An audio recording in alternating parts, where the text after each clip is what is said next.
Il y a des mystères que les Africains ne doivent plus ignorer. Au 3e millénaire, tout doit être dévoilé. Révélé au grand jour, tous les secrets templiers ne doivent plus être tenus par une certaine élite. Tous doivent avoir droit à la connaissance. Et l'un des secrets les plus cachés est la croix. En effet, la croix que vous voyez à l'église n'est pas la vraie croix. Pourquoi, Mbombok? Bien sûr, la croix que vous avez à l'église, dans votre église où vous allez tous les dimanches matin, n'est pas la vraie croix. Parce que la vraie croix, les Juifs l'appellent la croix kabbalistique. Et nous, les Africains, nous avons donc une sémantique de la croix qui voudrait que ce soit un lieu mythique d'initiation au mystère invisible.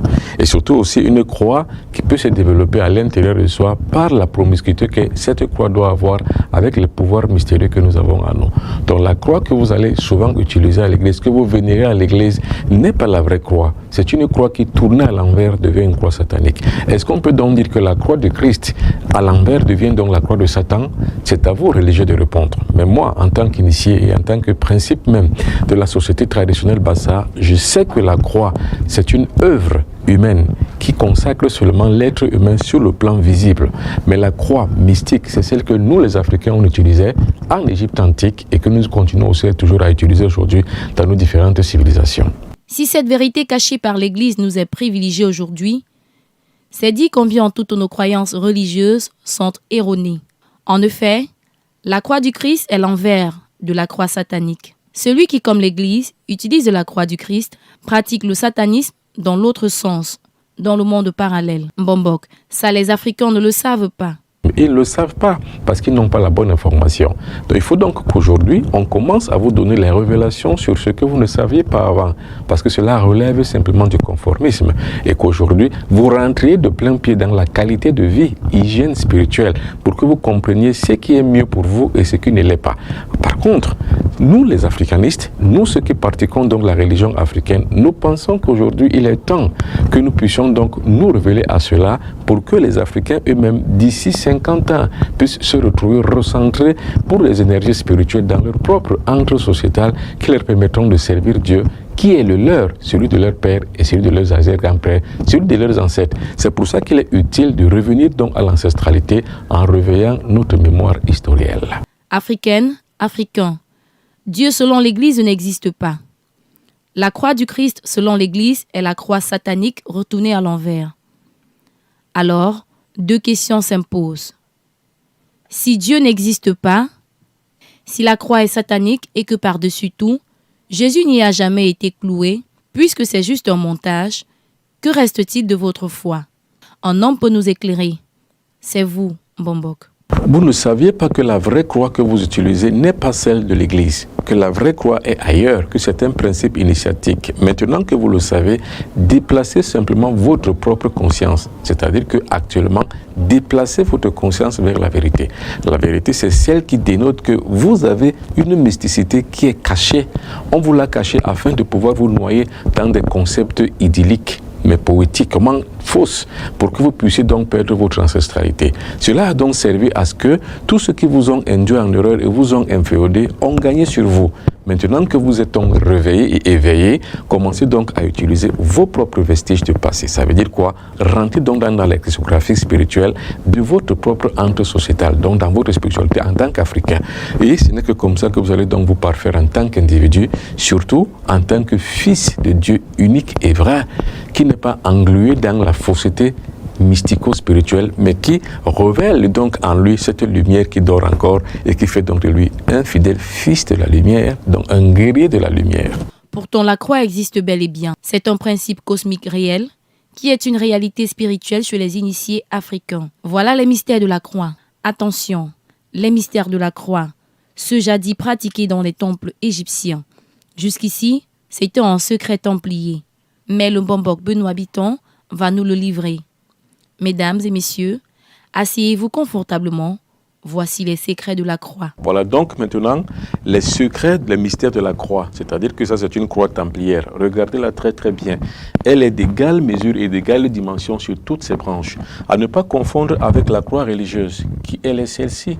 Et je vous ai dit que la différence est que cette croix religieuse à l'envers, c'est-à-dire comme ça, est une croix satanique. Ça veut dire que ce qui est réellement utilisé par les églises et par l'Église en principe, c'est une croix qui est à la fois satanique et à la fois religieuse. Il faut donc faire attention à utiliser cette croix. Cette croix n'est pas bonne pour vous, Africains, Africains. Voilà donc la croix templière. Voilà la différence de la croix templière. La voici. Il faut donc maintenant comprendre ce que c'est que la croix templière. La croix templière relève donc des mystères de l'individu, c'est-à-dire que cette croix est la rose de l'individu. L'individu qui fond en lui-même est une véritable rose, qui doit donc maintenant s'implanter sur cette croix, afin que cette croix devienne donc un ministère pour lui, c'est-à-dire que sa voix devienne pour lui, en ce temps-là, un vrai ministère. Le ministère de l'amour, le ministère de la paix, le ministère de la joie, le ministère du bonheur et le ministère de la réalisation de soi sur le sentier de la spiritualité. C'est pour ça qu'on appelle ça la croix templière, parce qu'un templier, c'est un guerrier de la lumière. C'est celui qui cherche à rentrer au profond même des mystères de la cosmique spirituelle, afin de pouvoir donc se réaliser en tant qu'individu, mais aussi se vibrer ou alors se matérialiser en tant que valeur spirituelle pure. C'est pour ça qu'on parle de la croix templière. Alors, les secrets donc de cette croix est que voilà les mondes qui sont autour. Les mondes dimensionnels, c'est-à-dire que les mondes parallèles, les mondes qui sont au-delà du réel et en-delà de la réalité, c'est-à-dire qu'au-delà de ce que nous pouvons imaginer et ce que nous ne pouvons pas imaginer. Donc les mondes parallèles, c'est-à-dire quoi? L'individu qui se fond dans le mystère de la croix, qui rentre donc dans les mystères de la croix templière, rentre donc en communion avec tous les autres plans divinisés. Ce sont ces plans divinisés donc maintenant qui sont contenus par les mystères de la croix. Or, ce qu'on appelle le centre de la croix, c'est une forme d'initiation qui permet à un individu, passant par les mondes dimensionnels, donc les mondes subgenesis, les mondes parallèles, les mondes divins. Il arrive donc finalement au centre du mystère de la croix qui est formé par une espèce de rôle à plusieurs pétales. Voilà donc comment naît donc le mystère et le principe de la rose croix. Attention, je ne parle pas de la rose croix rosicrucienne, mais je parle d'une rose qui s'est implantée, qui s'est enfuie, qui s'est matérialisée sur une croix. C'est-à-dire qu'un individu, l'âme de l'individu qui fond en lui et qui s'extériorise en fonction de la multiplication qui se fait par rapport à la connaissance qu'il a de la cosmique spirituelle, afin de pouvoir donc s'immoler sur une croix pour devenir donc une valeur sûre de la lumière humaine. C'est pour ça qu'on parle donc de la spiritualité africaine en tant qu'un mystère templier, non pas en tant que pratique suisse satanique. Alors, l'individu qui commence donc, rentre donc maintenant par la porte du temple, commence à se diriger vers le monde, donc vers les plans parallèles, commence à avoir l'acquaintance spirituelle avec le monde parallèle, donc la connaissance et la vie et la réalité qui se passe dans d'autres mondes parallèles. C'est donc ainsi qu'au fur et à mesure, en passant par les sauges de l'initiation spirituelle, arrive donc par ces mondes-là, sur Genesis, les mondes parallèles, à pouvoir donc s'inscrire dans le centre de la croix avec une rose qu'il représente lui-même. On parle donc du principe du rose-croix et non pas de la rose-croix rosicrucienne. Je ne sais pas si on se comprend très très bien. C'est ce principe-là donc qui fait donc de l'individu, sur le plan de la spiritualité africaine, qu'il devient donc un vrai ancêtre. C'est-à-dire que celui qui s'est spiritualisé, celui qui s'est réalisé, celui qui a matérialisé sa vie sur un plan donné, sur la connaissance du monde, en rentrant donc par les mailles de cette filiation spirituelle, en passant par les portes des mondes divins parallèles, pour pouvoir donc s'incruster et s'immoler sur une croix pour qu'il puisse donc devenir un véritable rose-croix. Attention, le principe rose-croix n'est pas la rose-croix amorque. C'est un principe spirituel qui voudrait qu'un individu s'immole en passant par la connaissance des mondes créés, donc des mondes divins, en contactant et en devenant ces mondes en reflet, devenir donc maintenant une véritable rose qui s'immole sur une croix. Voilà donc les secrets du temple. Or, l'individu, tout Africain, devrait donc connaître ce principe afin de réaliser la vraie spiritualité. Attention, la spiritualité n'est pas ce qu'on vous a fait croire.